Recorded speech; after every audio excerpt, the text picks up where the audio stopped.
I transmigrated into the role of the villainous sister in a story. The kind who can't do anything right. Having higher education, they say I'm scheming, always trying to outshine my younger sister. Supporting the family, financially, they accuse me of bullying, throwing my weight around just because I had some money. My sister and nephew say I'm rigid and strict, stifling the child's natural instincts. Fine, I give up, let them have their way. When I'm the villainess in a novel, the female lead is my ditzy yet adorable, lively, and charming younger sister. After an unexpected one-night stand with a business tycoon, she gave birth to 2 genius children. With their help, she became independent and strong-willed, eventually overcoming countless hardships to reunite with the tycoon and form a happy family. As for me, Catherine, I'm just the stumbling block on their path to happily ever after. Bitter and sarcastic, she constantly belittled her younger sister and abused her twin nephews, committing every imaginable evil deed. In the end, under the schemes of the genius child and the business tycoon, she reaped what she sowed. Abandoned by all, she jumped to her death. Startled awake by the gruesome fate written for me in the book, I got up and went to the bathroom. Scalding hot water poured over my body, gradually freeing my mind from its grip of terror. Is it true? Am I really living inside a book? Reason tells me it's impossible, yet every plot point in the book matches reality perfectly. Everything confirms it's true. I really am just the villainous female supporting character in a novel. That Catherine Miller who envied her younger sister, schemed at every turn, and ultimately met with ruin and disgrace. I stayed in the bathroom, my mind in turmoil for what felt like ages. When I finally composed myself and stepped out, I heard the urgent ringing of the telephone. On the phone, Mom was so frantic, she could barely form complete sentences. Catherine, why did you take so long to answer? Without waiting for my reply, she launched into endless complaints. How can those rich people be so unreasonable? Leo and Max are just 2 little kids. How much could their hitting possibly hurt? Why must they insist on making such a big deal out of it? Catherine, that family is staying at your hospital right now. Go talk to them and ask them to stop causing trouble for Leo and Max, okay? From my mother's repeated complaints, I quickly pieced together the current timeline. This had happened in the dream too. The twins had beaten a little boy so badly he ended up in the hospital, and the boy's parents refused to let it go. Chloe hid at home with the kids, too afraid to show her face, while I ran around the hospital handling everything, spending both money and effort to settle the matter. Just as I was mulling over the plot, a gentle male voice sounded beside me. Did something happen to Leo and Max? I turned my head to see Ethan, my boyfriend of over 10 years. Looking at the poorly concealed anxiety and concern on his usually calm face in the past, I would have thought it was love for me extending to my family. But now, knowing the plot, I understand all too well the me that had him so worried was never actually me.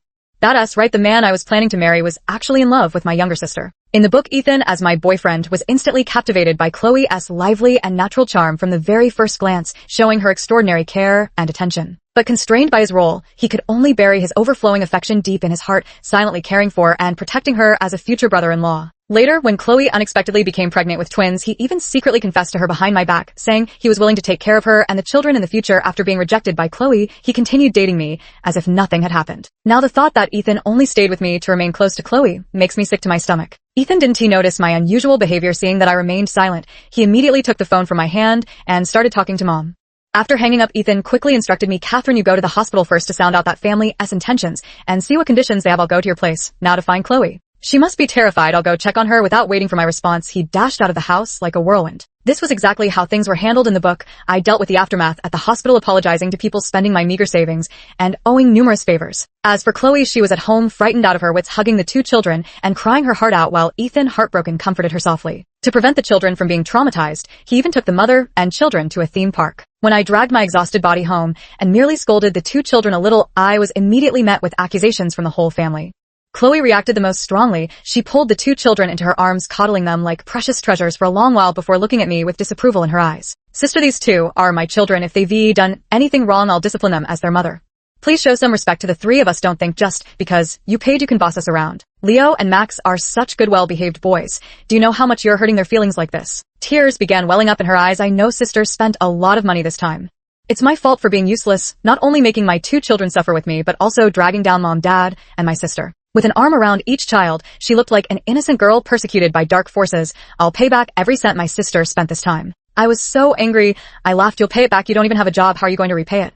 Because of her unplanned pregnancy, Chloe didn't even finish college. For so many years, she had been using the excuse of taking care of the children to freeload off her parents at home, let alone repaying the money. She couldn't even support herself now. But Chloe didn't see it that way. She lifted her chin defiantly. Don't worry, sister. Even if I have to beg on the streets, I'll pay you back. With that, she made a show of preparing to leave with the 2 children. From now on, everything in this house is yours, sister. I wouldn't fight for any of it. Seeing the situation turn sour, the twins each clung to my dad and Mom. Wah, Grandpa, Grandma, I don't want to leave you.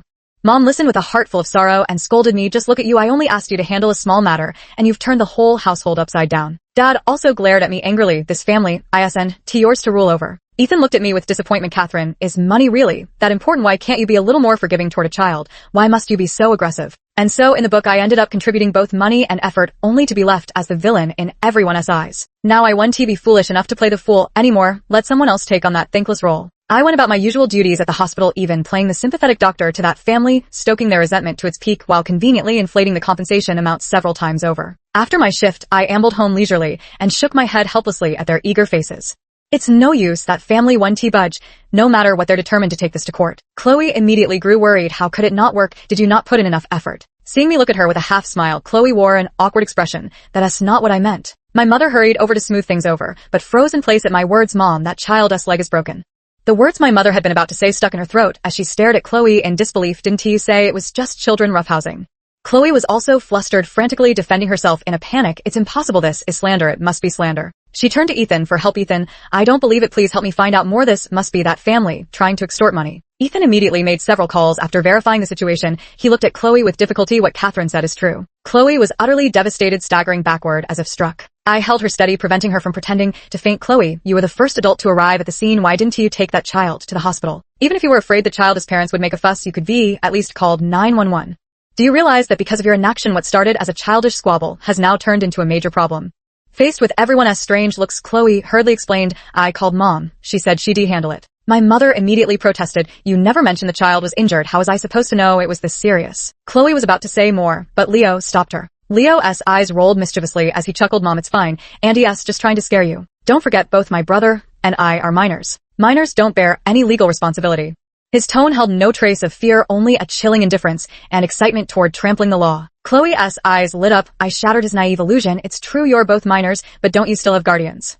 You two might walk free, but Chloe's compensation is unavoidable. Otherwise, I'm afraid your credit records will all be tarnished. Chloe was startled and waved her hands frantically. No, our baby's records can't have any stains. Leo is Dean Peterson's prize student, and Max is going to compete in the programming competition. They can't have any blemishes. In the dream, Leo and Max were two exceptionally gifted child prodigies. My elder brother is eloquent and has a strong interest in medicine. Through Ethan's introduction, he met our mentor and quickly won his favor. My younger brother is a rare computer prodigy. At just a few years old, he had already mastered computer skills that most hackers couldn't grasp. At this point, Chloe bit her lower lip and asked me humiliatingly, Sister, could I borrow some money from you first? Seeing her so meek and submissive, both children glared at me with hatred in their eyes. I shrugged my shoulders. Chloe, it's not that I don't want to help, but I don't have any money either. This year Mom said the two kids needed to go to kindergarten, and I paid for it. Last year Mom said the two kids needed early education classes, and I paid for it. The year before last Mom said the two kids were little geniuses, so we hired them a tutor, and I paid for that too. Not to mention they were premature babies. I paid for your hospitalization and their incubator expenses back then. Chloe, I'm just your sister, not a bank. I can't conjure money out of thin air. Besides, didn't you and Mom promise back then that you wouldn't take a single penny from me? As I listed each expense from over the years one by one, Chloe's face flushed alternately between green and red. Chloe got pregnant before marriage back then. According to her, she became pregnant after being forced by someone while working as a waitress at a hotel. I suggested going to the police at the time, but Chloe absolutely refused. She stammered that gentleman was just drunk. He didn't mean to do it, reporting to the police. Her cheeks flushed red. Wouldn't that damage that gentleman's reputation? I was so infuriated by her logic that I nearly laughed. Chloe, are you out of your mind? Instead of sympathizing with yourself in such a situation, you're sympathizing with a rapist. The matter of reporting to the police was dropped, so I suggested getting an abortion. Chloe had just stepped into university. These two fatherless children would only ruin her. Yet she clutched her stomach, looking at me with wary eyes as she buried herself in our mother's arms, sobbing uncontrollably. No one can take my babies away. These are two lives. How could you be so cruel as to deny them their right to come into this world? I simply found it unbelievable, but these children were conceived through rape. They're the rapist as offspring. Chloe's face turned pale, tears welling up in her eyes. In any case, I won't abort the children. She gently stroked her belly, her face bathed in a holy radiance. I will give birth to them, even if I have to stand against the whole world. Mom's heart ached when she saw this, and she said to me, our family can afford to raise this child anyway, so just let your sister have the baby. Chloe finally stopped crying and smiled. Mom, I knew you were the best. I promised the baby, and I'll take good care of you in the future. I just found it utterly absurd. Mom, do you have any idea what raising two children means? My mom snapped impatiently. Your father and I have our pensions. We don't need you to worry about it. You're already being picky when your sister hasn't even asked anything of you yet. Catherine, how could you be like this, caring so much about money? Chloe also blinked her innocent big eyes and persuaded me, Sister, the most important thing in life is happiness. No amount of money can buy blood ties, and so Chloe took a leave from school and gave birth to two children. And I, unable to bear watching my parents struggle with the children's daily needs, saw my savings gradually drain day by day. All these years since I never brought it up, Chloe simply pretended not to know I was footing the bills comfortably using my money to provide the very best for her 2 babies. Hearing me bring up old grievances, Chloe fell silent, covering her mouth as she began to sob quietly. After a long silence, Dad spoke with difficulty. Catherine, your father knows how much you've sacrificed for this family all these years. But we're family bound by blood. You can't just turn your back on this. Ethan also grabbed my hand and said with righteous indignation, Catherine, I remember you still have some savings left. Take it all out. Let us get through this immediate crisis first. His suggestion didn't surprise me in the slightest. Even before coming here, I'd known the little money I had wouldn't remain mine. But did they really think throwing my money at this would solve everything? Is that all you think I'm capable of in a day? I sincerely suggested to them, shouldn't Chloe take the child to the hospital first to apologize and try to gain their forgiveness? Hearing this, a trace of resentment and malice flashed in Chloe's eyes as she looked at Ethan pleadingly. Ethan, stirred by her imploring gaze, blurted out, no way, that family is furious right now. What if they hurt Chloe? Hearing his words and seeing my parents' matter-of-fact expressions, I suddenly laughed. So they knew showing up now would invite trouble and scolding. If Chloe can't handle this, why should I be expected to endure it? Masking the coldness in my eyes, I said to them slowly, then let us start by pooling money for the compensation first. I don't have much money on hand, and it's far from the compensation amount that family is demanding. What do you suggest we do? After hearing the compensation figure, I mentioned. The entire room fell into silence, with Dad cursing loudly in frustration.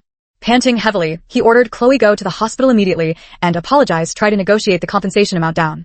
With tearful eyes, Chloe asked in a heartbroken voice, Dad, is money more important than mine and the baby's dignity? I was also there earnestly persuading Dad, exactly Dad, what could possibly be more important than a child's mental health? If all else fails, we can just sell the house. After all, compared to the futures of 2 children, what does this house even matter? Then I turned to look at Ethan. Just as he knew my savings inside out, I was equally clear about how much money he had. Ethan, didn't your parents set aside quite a bit for your house purchase? Bring it all over. We can't let it delay the children's futures. Seeing Dad and Ethan still hesitating, I added fuel to the fire by pulling out the bank card from my bag. This is all the money I have on hand. I'm giving everything. It's better for us adults to tighten our belts than to let the child suffer. Watching my silent father and Ethan awkwardly fidgeting, I felt a surge of satisfaction. What is the skill in being generous with others' money? Only by spending your own hard-earned cash can you truly show your love for the child. But they probably couldn't appreciate my good intentions, all wearing grave expressions and hesitating indecisively. Chloe stared at them in disbelief, her eyes brimming with tears as she cried out, Dad. Then she turned to Ethan. Ethan, seeing their mother crying her heart out without getting either man to nod in agreement, the twins immediately flew into a rage. After all, even I, their usually strictest aunt, was willing to give my all for them. How could their ever-doting grandfather and Uncle Ethan suddenly fail them like this? They understood the principle that one cannot oppose the stronger force, so they didn't dare make a scene, only glaring resentfully at my father and Ethan. Under my persuasion and Chloe's tearful pleas, my parents and Ethan had no choice but to compromise. My parents reluctantly sold the house, their brows furrowed every day, sighing endlessly, casting not a single kind look at their youngest daughter and grandson who had brought them to this state. As for Ethan, it went without saying he endured endless scolding and disdain from his parents in exchange for the money, leaving him as wilted as frostbitten eggplant. I also overheard Ethan secretly calling to persuade his parents. Both Leo and Max are incredibly talented kids. If we don't seize this opportunity to help them in their time of need, it'll be too late to build a relationship later. Leo is Dean Peterson's prize student. If I stand by and do nothing now, what will the dean think of me? Don't worry, with their talents, every penny of this money will soon find its way back to me. I raised an eyebrow and quietly closed the door without disturbing him. Ethan thought these words were just expedient measures to placate his parents, but had he looked up at a mirror, he would have seen the determination and unwillingness in his eyes. His admiration for Chloe was genuine, as was his appreciation for the talents of the 2 children, but how much of it was mixed with other motives, perhaps even he himself couldn't tell. After investing so much money and effort, how could he just let it all go to waste? With the money settled, the matter was quickly resolved. The twins, aware they'd caused trouble, had been on their best behavior at home lately, acting exceptionally well behaved. Seeing them like this, most of our parents' resentment faded, though they still sighed over the home they'd lived in their entire lives. The twins grew somewhat gloomy seeing them in this state. Chloe's heart ached watching them, so she discussed with Ethan about taking the children out for a change of scenery. Ethan naturally agreed without hesitation. Before heading out, Chloe timidly explained to me, Sister, please don't be angry. I'm only borrowing Ethan for today. Meeting Ethan's hostile gaze, I smiled carelessly. Have fun, not just for a day, you could borrow him for a lifetime for all I care. Chloe's smile faltered. She gave me a suspicious glance, but seeing my genuine sincerity, she seemed thoroughly confused. Ethan also forced a strange smile and said, don't joke about such things. He warned me sternly, Catherine, I'm just accompanying them for some fresh air, don't make a scene.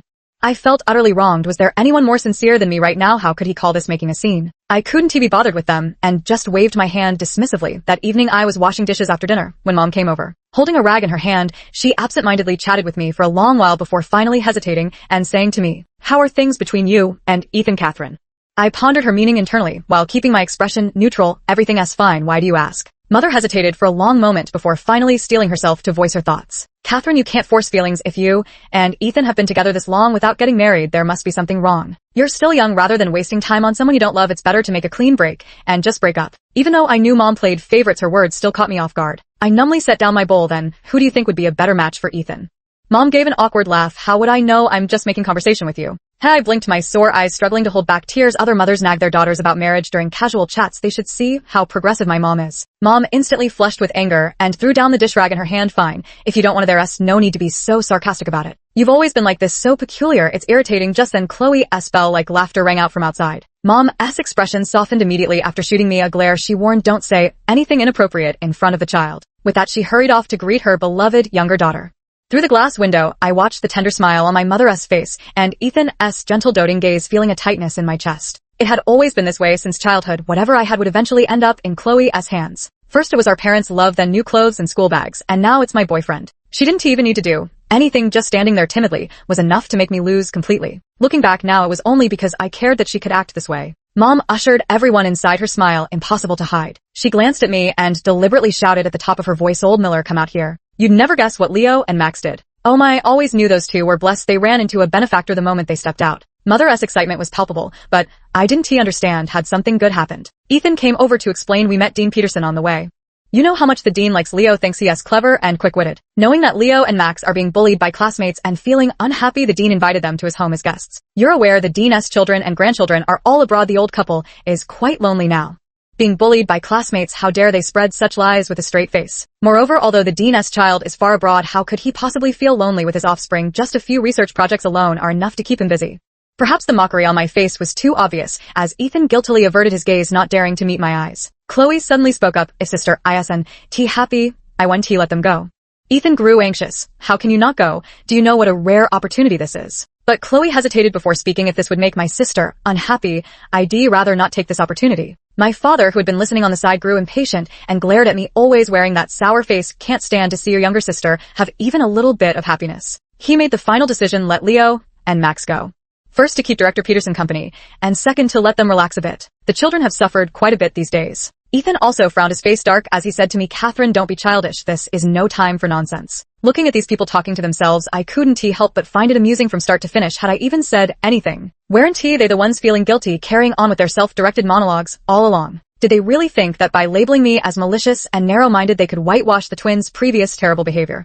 As it turned out, that was exactly what they thought, perhaps to quickly prove to me how popular the twins were, or maybe fearing I might cause trouble. Chloe straightforwardly took leave for them and moved them directly into Dean Peterson's home. Ethan also set aside his work, bustling about with the mother and her two children, as intimate as a family of four. That day, while I was making rounds in the hospital, I suddenly heard a commotion outside. I stepped out and saw several hospital executives crowded by the elevator, their expressions tense and grave. Feeling uneasy, I pulled aside a colleague I was close with to ask for details. My colleague whispered to me, "There's been an incident on the VIP floor. An elderly patient who was just admitted has passed away."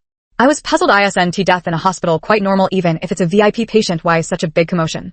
My colleague shook her head. If it was caused by illness, no one could say anything, but I heard that person's condition was due to a power outage in the equipment. Yikes, I gasped. The entire hospital has backup power. Theoretically, even a citywide blackout shouldn't affect hospital operations. What's more, everything was calm outside. Only the VIP floor's equipment lost power. This was definitely a medical accident. Not only that, my colleague told me mysteriously, but do you know who was involved in this incident? It's Harrison Vance, the business tycoon of our city. This time I was genuinely shocked. What startled me wasn't Harrison Vance's status as the city's wealthiest man, but his relationship with the main characters. He asked Julian Vance's grandfather, the twins' great-grandfather. In the original story, Harrison Vance lived until the very end. Though he retreated from public view due to health issues in his later years, he remained the stabilizing force of the Vance family. In the book, whenever the Vance family faced life or death crises, it was always Harrison Vance who stepped in to resolve them. Not only that, after Chloe and Julian's relationship was exposed, it was he who overcame all objections to acknowledge Chloe as his granddaughter-in-law and allowed Leo and Max to be recognized as part of the family. It can be said that he was the greatest contributor to the protagonist's eventual happy reunion and prosperity.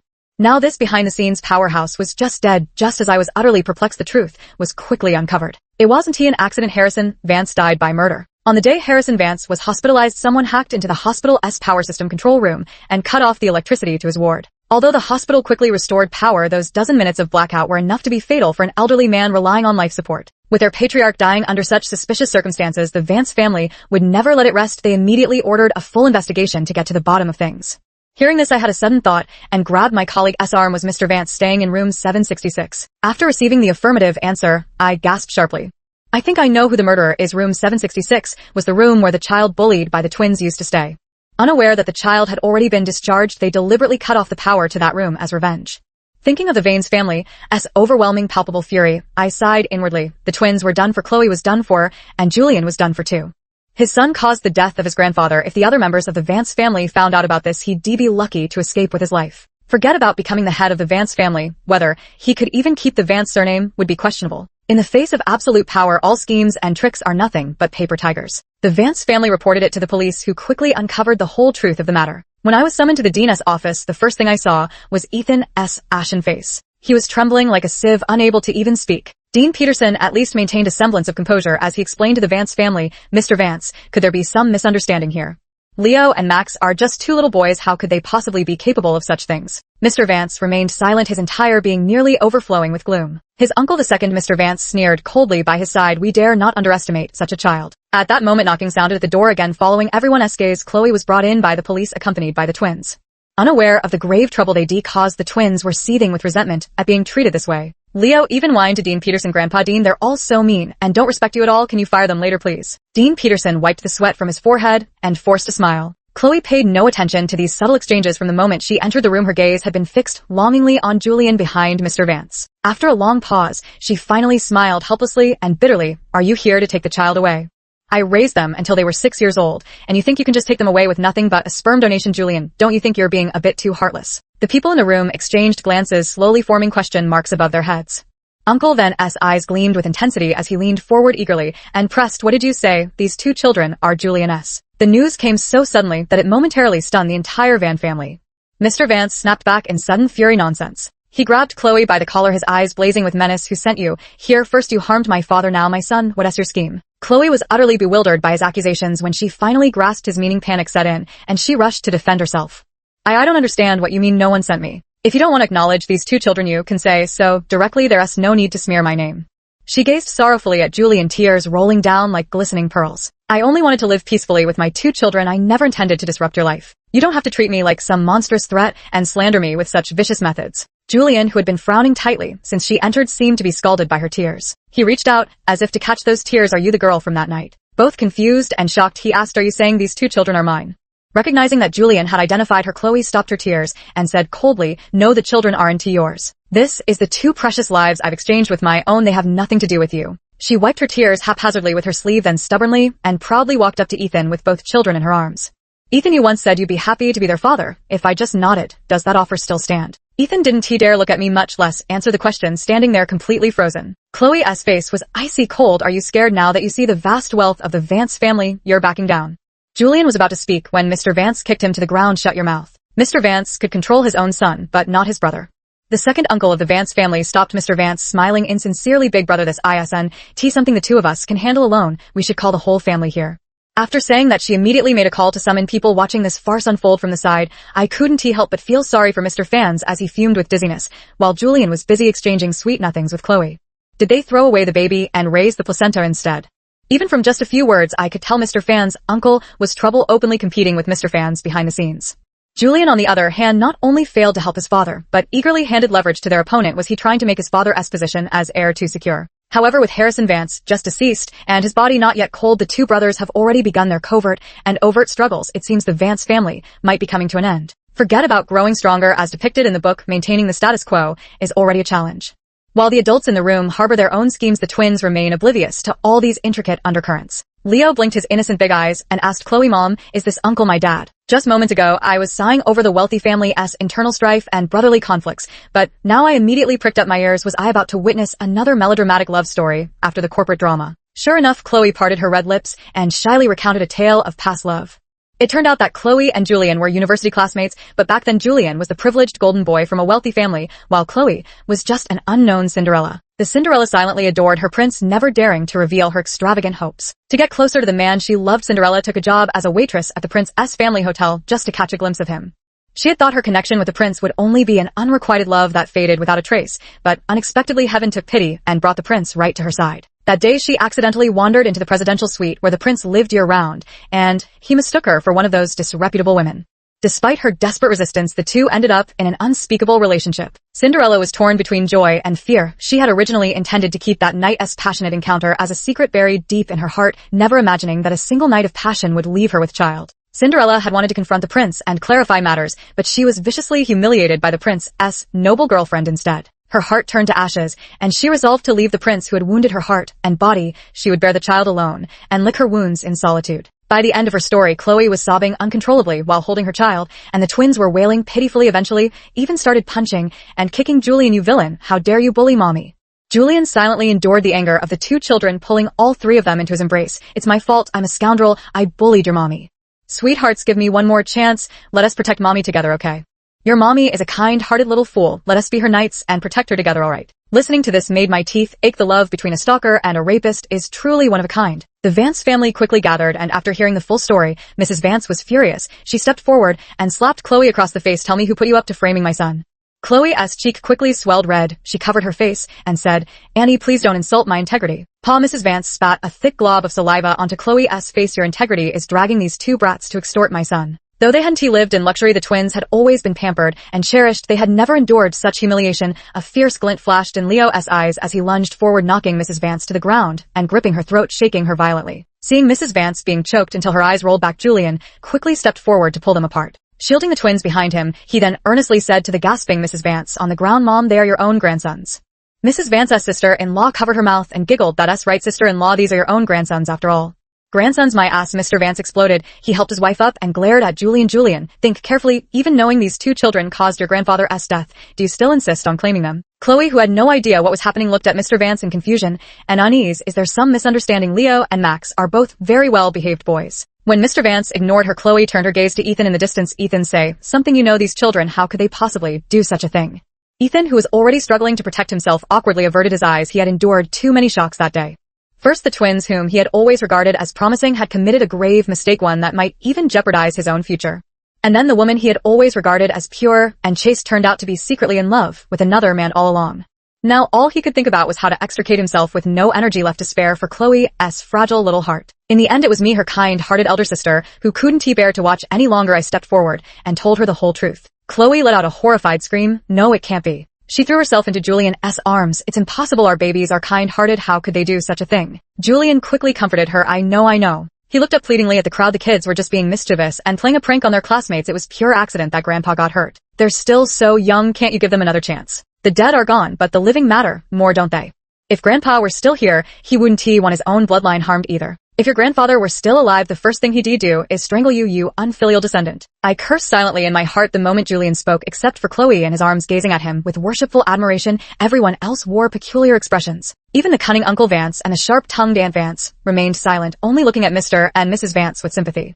Mr. Vance swayed slightly. He closed his eyes, steadied himself with effort, and only after a long pause did he finally speak. "A disgrace to our family to have raised such an unfilial son. From today onward, I voluntarily resign from my position as a member of the company's board of directors. As for the rest, handle it as you see fit." With that, he didn't spare Julian another glance, supporting his wife as they left directly. Mrs. Vance was about to speak again when Mr. Vance snarled, "Don't you care about yourself, or do you not care about your other children either? And with such a cold-hearted nature, how can you still expect anything from them?" Mrs. Vance thought of Harrison Vance, who had vanished without a trace, and of herself nearly strangled to death. Her heart finally turned to ashes as she followed Mr. Vance out. The moment they left, Uncle Vance no longer showed Julian any courtesy. He let out a cold laugh. "Julian, I've already called the police. Now we'll just wait for the fair judgment of the authorities. From now on, you and these two children will have no connection whatsoever with the Vance family. If I ever hear of you using the Vance name to swindle people again, don't blame me for being merciless, as your uncle." With that, second Uncle Vance led the Vance family away in triumph, leaving Julian and his group behind like stray dogs with their tails between their legs. Julian still hadn't processed what happened. How had he been kicked out of the house in just a blink of an eye? Seeing him stunned, Chloe cupped Julian's face in her hands. "Julian, you still have me and our baby. As long as our family stays together, what difficulty can't we overcome?" While their family was comforting and encouraging each other, the atmosphere on our side wasn't nearly as warm. Exhausted, Dean Peterson brushed off Ethan's attempt to support him and sighed deeply. "You've ruined me."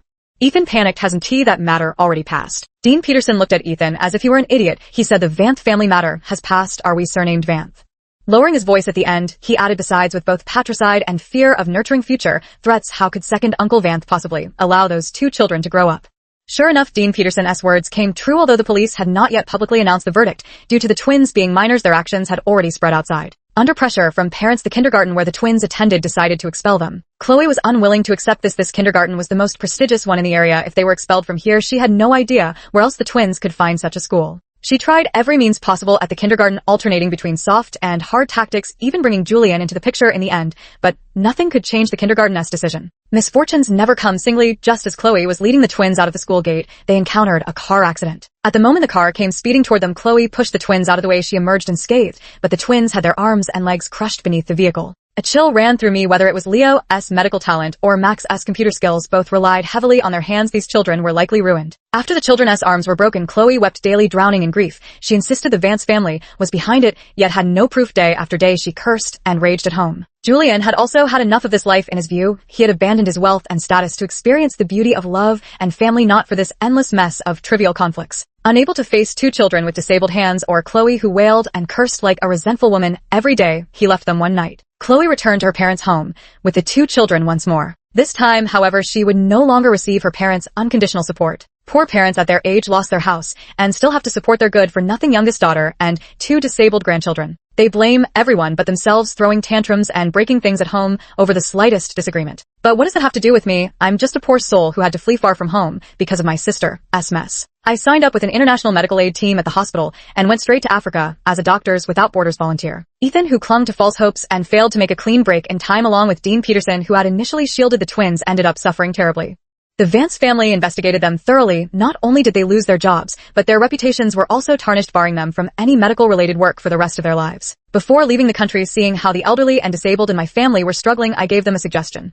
Go find Ethan. Didn't he say he was willing to be the baby's father? Let him have his wish. Though Ethan lost his hospital job because of this, he is still a strong young man. He should be able to support the whole family as living expenses right. Mom said tearfully, if only I'd listened to you back, then I shouldn't have given birth to those two little devils. I smiled, picked up my luggage, and walked out the door. Seeing Mom leaning against the doorway, watching me with reluctance, I felt nothing. In that book, the twins get recognized by their real family. Chloe finds love. Ethan silently watches over them, and our parents live out their golden years in peace. Who would still remember me? Mother, do you still remember the eldest daughter, who was driven to jump off a building? As I stepped onto the plane, I gazed at my homeland beneath me and silently put on my sunglasses. Goodbye, Mother. No, it's goodbye forever, Mother. Since you're one happy family sharing love in wealth, shouldn't you also be bound together in hardship? For the rest of my life, I will pray for you. Pray that your family stays united, enjoys health and longevity, and remains inseparable forever. The end.